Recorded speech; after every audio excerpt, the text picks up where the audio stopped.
हे दोस्तों, स्वागत है आपका हमारे YouTube चैनल वर्ल्ड कैंप पर। तो दोस्तों, हमेशा की तरह आज भी हम नए नए वीडियोस लेकर आते हैं टूरिस्ट प्लेसेस के ऊपर। तो आज हम झारखंड राज्य के और एक खूबसूरत जगह धनबाद के बारे में हम बताने वाले हैं और जानेंगे यहाँ के 10 सबसे खूबसूरत जगहों के बारे में।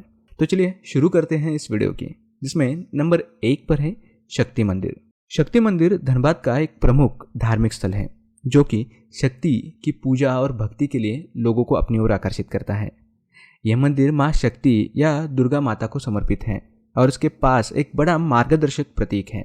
शक्ति मंदिर का निर्माण धनबाद में एक चट्टान पर किया गया है और इसका निर्माण आधुनिक और परंपरागत वास्तुकला के संगम से किया गया है। यहाँ पर सानिध्य आरती के समय लाखों भक्त जमावट में आते हैं और माँ शक्ति की कृपा का आशीर्वाद लेते हैं। मंदिर के पास एक छोटा सा तालाब भी है जिसे धार्मिक कार्यों के लिए उपयोग में लाया जाता है। इसके अलावा मंदिर के आसपास कई धार्मिक ध्यान केंद्र और वृक्षों के बीच संतुलित वातावरण है। यहाँ पर निरंतर पूजा अर्चना की जाती है और लोग अपनी मनोकामनाओं की पूर्ति के लिए माँ शक्ति से प्रार्थना करते हैं। नंबर 2, बेकार बांध। बेकार बांध एक प्राकृतिक सुंदरता से भरपूर प्राचीन स्थल है जो झारखंड राज्य के धनबाद जिले में है। यह अद्वितीय जल स्रोत के रूप में मशहूर है और पर्यटकों को अपनी प्राकृतिक खूबसूरती, शांतिपूर्ण वातावरण का अनुभव करने का अवसर प्रदान करता है। बेकार बांध का नाम अपनी पानी की बंधन क्षमता के लिए किया गया है, जिसे बेका कहा जाता है। यह बांध नदी के जल को अच्छी तरह से संग्रहित करता है और प्राकृतिक जीवन को संरक्षित रखता है। बेकार बांध में पर्यटकों को विभिन्न गतिविधियों का आनंद लेने का मौका भी मिलता है। यहाँ आप तैराकी का आनंद ले सकते हैं, नौकायान कर सकते हैं, यात्राएं कर सकते हैं और प्राकृतिक जीवन का लुत्फ उठा सकते हैं। इसके अतिरिक्त बेकार बांध धनबाद के टॉप पर्यटन स्थलों में से भी एक है, जहां आप अपने परिवार और दोस्तों के साथ अद्वितीय और यादगार समय बिता सकते हैं। नंबर 3 पर है बिरसा मुंडा पार्क। बिरसा मुंडा पार्क जो धनबाद शहर में स्थित है, एक प्रमुख पर्यटन स्थल है जो प्राकृतिक सौंदर्य और वन्यजीवों के लिए विख्यात है। यह पार्क बिरसा मुंडा के नाम पर आधारित किया गया है, जो झारखंड के स्वतंत्रता संग्राम के प्रमुख नेता थे। पार्क का आकर्षण उसकी प्राकृतिक सुंदरता में है, जिसमें हरियाली, झरने, फूल के बाग और छोटे मोटे झीलों में शामिल है। यहाँ के विशाल पार्क क्षेत्र में प्रदर्शनी पंछियों के लिए भी अलग अलग भूखंड बनाए गए हैं, जो दर्शकों को अनोखा अनुभव प्रदान करते हैं। बिरसा मुंडा पार्क में रोमांचक राइड्स और खिलौने भी हैं, जो बच्चों और युवाओं के लिए आकर्षण है। यहाँ पर विभिन्न स्थानों पर बैठे हुए चाय के ठंडे छांव के नीचे आप अपने परिवार और दोस्तों के साथ वक्त बिता सकते हैं। यहाँ का दौरा करके आप प्राकृतिक सौंदर्य का आनंद भी ले सकते हैं। नंबर 4 पर है मैथन डैम। मैथन डैम झारखंड राज्य के डैमों में से सबसे प्रमुख डैमों में से एक है, जो 1957 में निर्मित किया गया। यह बांध दामोदर नदी पर स्थित है और उत्तर पूर्व झारखंड के मैथन जिले में स्थित है। यह बांध नहीं है सिर्फ एक ऊर्जा स्रोत है, बल्कि यह भूमि संरक्षण और पर्यावरण संरक्षण में भी महत्वपूर्ण भूमिका निभाता है। मैथन बांध का मुख्य उद्देश्य जल आपूर्ति, बिजली उत्पादन और प्राकृतिक आपूर्ति को सुनिश्चित करना है। इसके अलावा यह बांध पर्यटन उद्योग के लिए भी एक महत्वपूर्ण स्थल है। यहाँ पर प्राकृतिक सुंदरता का आनंद ले सकते हैं और खासकर बारिश के मौसम में यहाँ की वातावरणीय सुंदरता का अद्वितीय विचलन भी कर सकते हैं। इसके अतिरिक्त यहाँ पर बोटिंग, जल प्रवाह और यातायात के लिए अनेक सुविधाएं हैं, जो पर्यटकों को एक यादगार अनुभव प्रदान करती है। Number 5, Panchet dam. Panchet dam Jharkhand राज्य के पालुमी जिले में स्थित है। ये बांध दामोदर नदी पर बसा हुआ है और यहाँ के प्राकृतिक सौंदर्य का अद्भुत दृश्य भी। इसे 1959 में निर्माण किया गया था। पंचेत बांध ने झारखंड राज्य के लिए मशहूर भूमिका निभाई है। यह जल आपूर्ति, जलवायु नियंत्रण और विद्युत उत्पादन के लिए काफी मशहूर है। पंचेत बांध का सौंदर्य और वातावरणीय रूप लोगों को आकर्षित करता है। यहाँ पर प्राकृतिक सौंदर्य का आनंद लेने के लिए लोग आते हैं। यह बांध न केवल जल संचार के लिए महत्वपूर्ण है, बल्कि यहाँ पर भी एक अद्वितीय जल आधारित खेल अनुभव किया जा सकता है। पंचेत बांध में निकट जल स्पोर्ट्स जैसे कि बोटिंग, जल यात्रा और मछली पकड़ने का अनुभव किया जा सकता है। यहाँ के पानी के सुखद सितारों के नीचे बोटिंग का आप मजा ले सकते हैं। Number 6, Bamangonda waterfall. Bamangonda waterfall Jharkhand के प्राकृतिक सौंदर्य का एक अद्वितीय अनुभव है।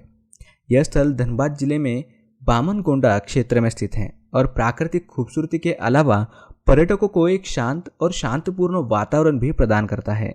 बामनगोंडा वाटरफॉल का एक हायर पॉइंट लगभग 150 फुट की ऊंचाई पर है और यहाँ की प्राकृतिक सुंदरता देखकर हर किसी को हैरानी होती है। यहाँ का प्राकृतिक सौंदर्य सिर्फ देखने में ही नहीं बल्कि इसके सुनहरे बालों को झील के पास बैठकर आनंदित करने में भी है। वाटरफॉल का पानी अपने नज़ारों की खूबसूरती के साथ साथ धीरे धीरे बहता है, जिससे यहाँ का माहौल और भी शांतिपूर्ण होता है। बामनगोंडा वाटरफॉल के चारों ओर पर्यावरण की हरियाली, फूलों का रंग बिरंगी आभास और प्राकृतिक संरक्षण के उदाहरण देखने को मिलते हैं। यदि आप शांतिपूर्ण और प्राकृतिक सौंदर्य के प्रेमी हैं तो बामनगोंडा वाटरफॉल आपके लिए स्वर्ग है। यहाँ का वातावरण, नज़ारे और शांति आपको एक नई दुनिया में ले जाएंगी।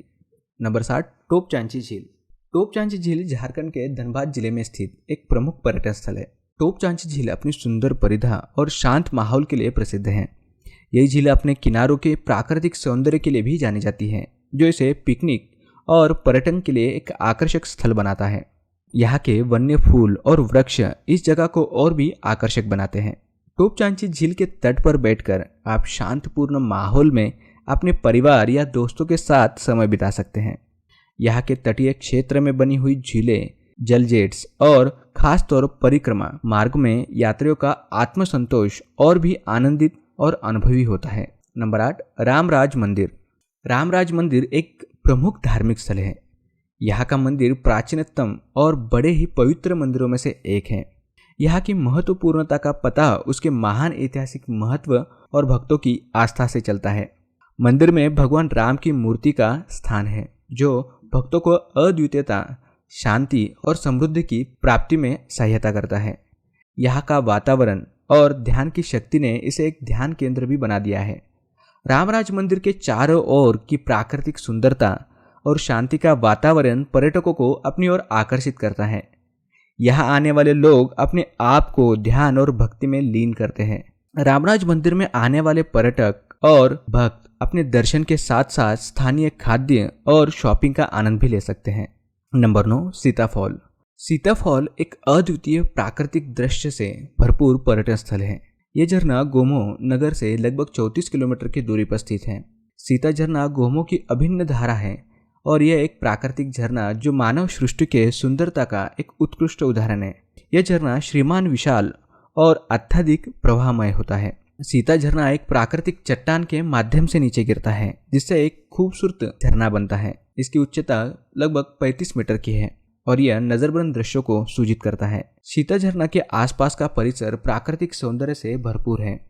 यहाँ आने वाले पर्यटक न केवल झरने का आनंद लेते हैं बल्कि यहाँ के चारों ओर के आश्रयन, वृक्ष, छोटे झरने और हरियाली से भी प्रेरित होते हैं।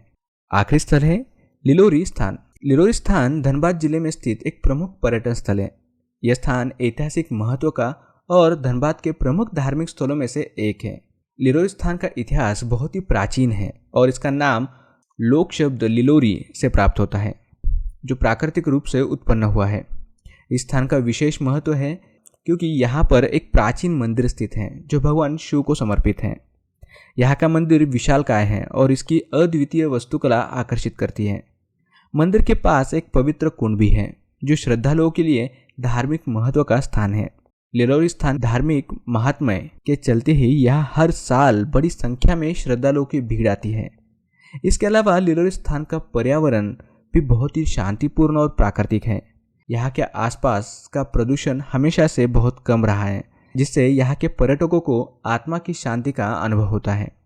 तो दोस्तों, ये थे धनबाद के 10 सबसे खूबसूरत पर्यटन स्थल। उम्मीद करता हूँ कि ये वीडियो आपको पसंद आया होगा। अगर ये वीडियो आपको पसंद आता है तो इसे लाइक करें। ऐसे ही इंटरेस्टिंग वीडियोस के लिए चैनल को सब्सक्राइब करें। मिलते हैं नेक्स्ट वीडियो में।